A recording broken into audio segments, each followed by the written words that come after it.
پیارے نبی صلی اللہ علیہ وآلہ وسلم کی زندگی کا ایک ایک لمحہ آپ کے اور میرے لیے ہدایت کا سرچشمہ ہے، ہمارے لیے ایک عملی نمونہ ہے کہ ہم اس کے اوپر عمل کریں اور اپنی زندگی کو ان کے طریقے کے مطابق گزاریں کہ آپ صلی اللہ علیہ وسلم نے کیسے زندگی گزار کے ہمیں دکھائی، ہمیں ہر کام آپ صلی اللہ علیہ وسلم نے پریکٹیکل کر کے دکھایا، اس پر آپ کو اور مجھے عمل کرنا ہوگا۔ آج میں آپ کے سامنے پیارے نبی صلی اللہ علیہ وسلم کی زندگی کا ایک بہت ہی واقعہ اور دل کو جیسے سمجھے ہلا دینے والا کہ آپ صلی اللہ علیہ وسلم کس طرح نبی ہو کے، رسول ہو کے، نبیوں کے امام ہو کے اور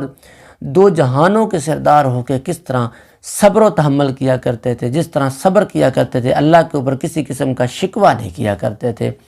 ایک دن حضرت عائشہ رضی اللہ تعالیٰ عنہ بیٹھی ہیں تو آپ صلی اللہ علیہ وسلم ایسے چارپائی کے اوپر بیٹھے ہیں، کبھی ادھر ایسے کر رہے ہیں ایسے، کبھی ادھر ایسے کر رہے ہیں، کبھی ایسے کر رہے ہیں، کبھی ایسے کر رہے ہیں۔ تو حضرت عائشہ رضی اللہ تعالیٰ عنہ سامنے دیکھ رہی ہے، میری اور آپ کی اور مومنوں کی ماں سامنے دیکھ رہی ہے،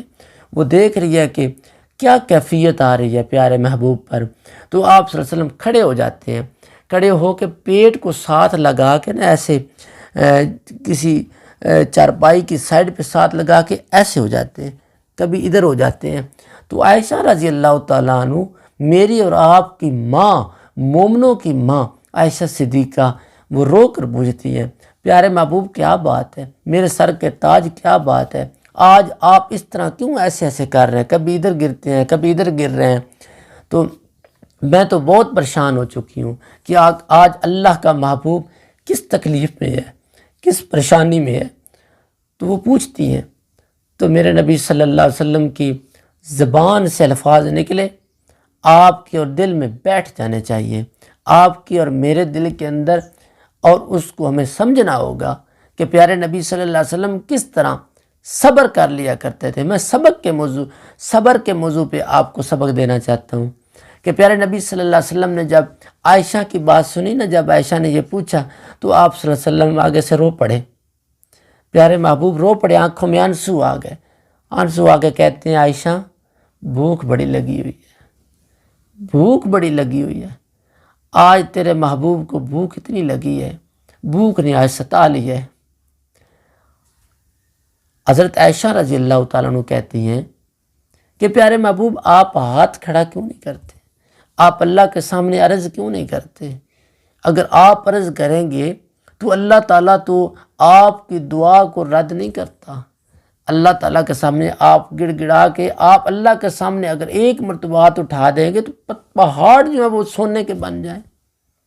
آپ کیوں نہیں یہ اللہ کے سامنے درخواست کرتے؟ تو سنو مومنو اور سنو لوگو، میرے محبوب صلی اللہ علیہ وسلم نے ام المومنین عائشہ صدیقہ کو جواب دیا۔ آپ نے فرمایا عائشہ، پہلے انبیاء جو تھے نا ان کے اوپر بھی ایسی تکلیفیں آئی تھیں، انہوں نے بھوک کو برداشت کر لیا تھا، ان کے پاس کچھ نہیں تھا، سرمایہ اکٹھا نہیں کیا، انہوں نے اپنے لیے کچھ اکٹھا نہیں کیا، انہوں نے تو اللہ سے ملاقات کے لیے، اللہ سے ملنے کی تمنا رکھی تھی، انہوں نے یہ دنیا کا ان کو لالچ نہیں تھا۔ میں بھی چاہتا ہوں کہ میں بھی ان کی طرح زندگی گزار دوں، میں بھی ان کی طرح اپنا وقت گزار کے اللہ سے جا کے مل لوں۔ تو یہ تھی میرے پیارے محبوب کی زندگی۔ تو لوگوں اس کو سمجھو کہ پیارے محبوب آپ کے اور میرے لیے کیا سبق دے کے گئے ہیں، آپ کو اور مجھے کیا درس دے کے گئے ہیں کہ آپ اور میں ان کے ایک ایک اقوال پر، ان کی ایک ایک بات پر، ان کے ایک ایک چلن ڈھلن پر عمل کریں اور ہماری زندگی بدل جائے گی۔ اللہ پہ شکوہ نہ کریں، کبھی بھی یہ مایوسی نہ کریں، کبھی بھی یہ نہ ذہن میں رکھیں کہ اللہ ہمیں دیتا نہیں ہے، میں نے بڑی نمازیں پڑھی، میں نے بڑے تلاوتیں کی، میں نے بڑے قرآن مجید پڑھوائے،